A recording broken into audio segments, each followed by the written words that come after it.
जय हिंद। आज का हमारा प्रश्न है, प्राकृतिक विधि सिद्धांत के योगदान का संक्षिप्त वर्णन कीजिए।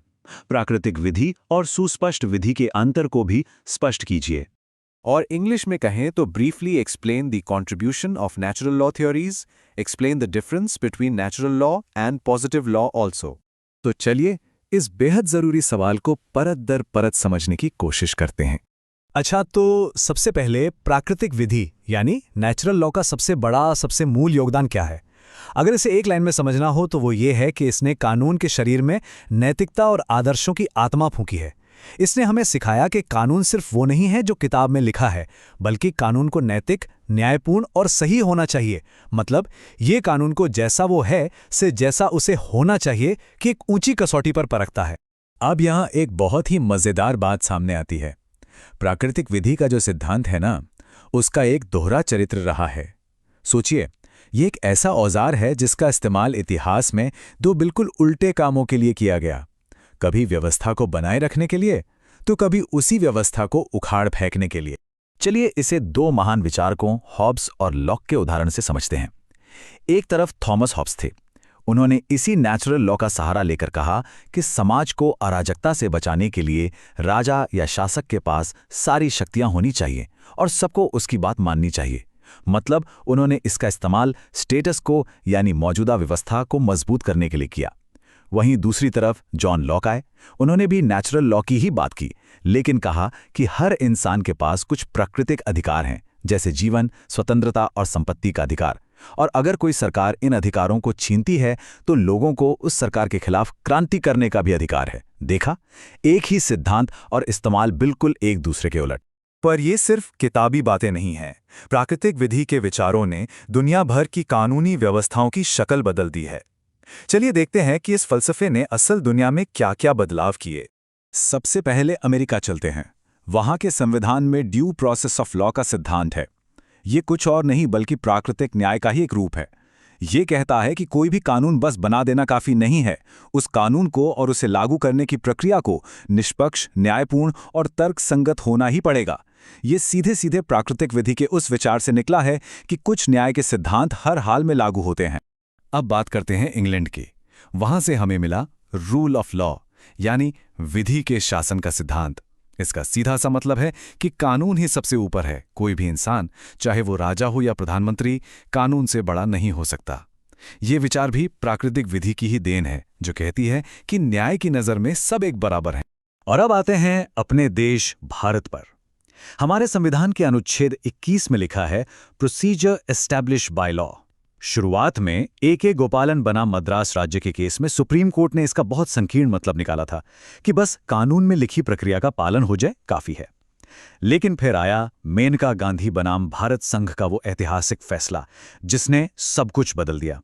कोर्ट ने कहा कि प्रक्रिया सिर्फ स्थापित नहीं होनी चाहिए, बल्कि वो जस्ट, फेयर एंड रीजनेबल यानी न्यायपूर्ण, निष्पक्ष और तर्कसंगत भी होनी चाहिए।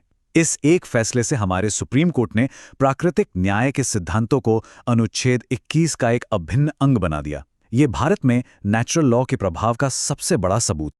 और ये सिलसिला यहीं नहीं रुकता। कई और जरूरी सिद्धांत हैं जिनकी जड़ें प्राकृतिक विधि में हैं, जैसे प्रिंसिपल्स ऑफ नेचुरल जस्टिस या नैसर्गिक न्याय। इसके दो सुनहरे नियम हैं। पहला, ऑडी अल्टरम पार्टेम यानी दूसरे पक्ष को सुने बिना फैसला मत करो। और दूसरा, नीमो जुडेक्स इन काउसा सुआ यानी कोई भी अपने ही मामले में जज नहीं बन सकता। ये सिद्धांत आज हमारे प्रशासनिक कानून की रीढ़ की हड्डी हैं।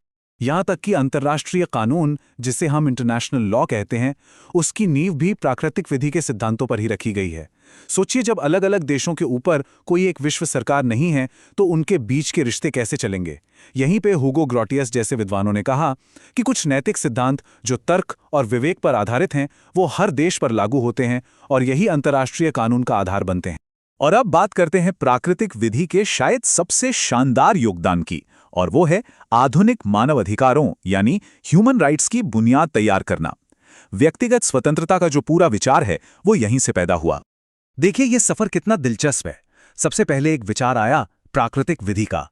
इस विचार ने जन्म दिया प्राकृतिक अधिकारों के सिद्धांत को कि हर इंसान को जन्म से ही कुछ ऐसे अधिकार मिलते हैं जिन्हें कोई छीन नहीं सकता। इसी सिद्धांत ने व्यक्तिगत स्वतंत्रता की सोच को मजबूती दी। और आज यही विचार विकसित होकर मूलभूत अधिकार और मानवाधिकार बन चुका है, जो दुनिया के हर बड़े संविधान और universal declaration of human rights का केंद्र बिंदु है। तो अब हम प्रश्न के दूसरे हिस्से पर आते हैं। प्राकृतिक विधि और सुस्पष्ट विधि में क्या अंतर है? यहां सुस्पष्ट विधि से हमारा मतलब है पॉजिटिव लॉ। इन दोनों के बीच का फर्क समझना बेहद जरूरी है। पहला और सबसे बड़ा फर्क है इनकी उत्पत्ति का। पॉजिटिव लॉ या सुस्पष्ट विधि वो कानून है जिसे इंसान बनाते हैं, जैसे हमारी संसद जो कानून पास करती है। ये मैन मेड हैं। इसके ठीक उलट प्राकृतिक विधि को कोई बनाता नहीं है, उसे तो बस खोजा जाता है, डिस्कवर किया जाता है। ये माना जाता है कि ये नियम तो प्रकृति में या हमारे विवेक में पहले से ही मौजूद हैं। दूसरा अंतर है परिवर्तन का। पॉजिटिव लॉ समाज और जरूरत के हिसाब से लगातार बदलता रहता है। हम कानूनों में संशोधन करते हैं, पुराने कानून हटाते हैं, नए बनाते हैं। लेकिन प्राकृतिक विधि को शाश्वत और अपरिवर्तनीय माना जाता है, इटर्नल एंड अनचेंजेबल। जो नैतिक रूप से सही है वो हजारों साल पहले भी सही था और हजारों साल बाद भी सही रहेगा। तीसरा फर्क है संहिता यानी कोड का। पॉजिटिव लॉ हमेशा लिखा हुआ होता है, एक कोड के रूप में, जैसे हमारा भारतीय दंड संहिता या संविधान। लेकिन प्राकृतिक विधि का कोई लिखित कोड नहीं है। ये तो अलिखित नैतिक सिद्धांतों का एक समूह है जिसे हम तर्क और अपनी अंतर आत्मा से समझते हैं। चौथा अंतर है इनके लागू होने के तरीके का, यानी एनफोर्समेंट। पॉजिटिव लॉ को राज्य लागू करवाता है, पुलिस, अदालतें, सजा का डर, ये एक बाहरी दबाव है। पर प्राकृतिक विधि का पालन अंदर से आता है। इसकी शक्ति हमारी अपनी अंतरात्मा, हमारा अपना नैतिक बोध है।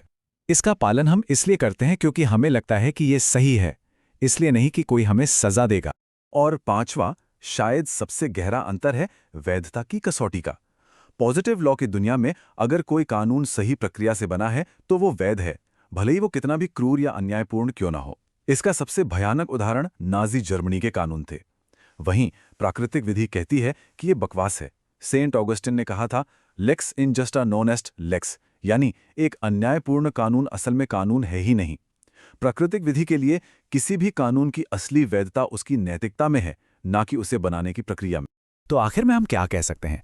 हम ये कह सकते हैं कि प्राकृतिक विधि एक ध्रुव तारे की तरह है, एक ऐसा शाश्वत आदर्श जो हमें, कानून बनाने वालों को और कानून लागू करने वालों को हमेशा ये याद दिलाता रहता है कि कानून का मकसद सिर्फ व्यवस्था बनाना नहीं, बल्कि न्याय करना है।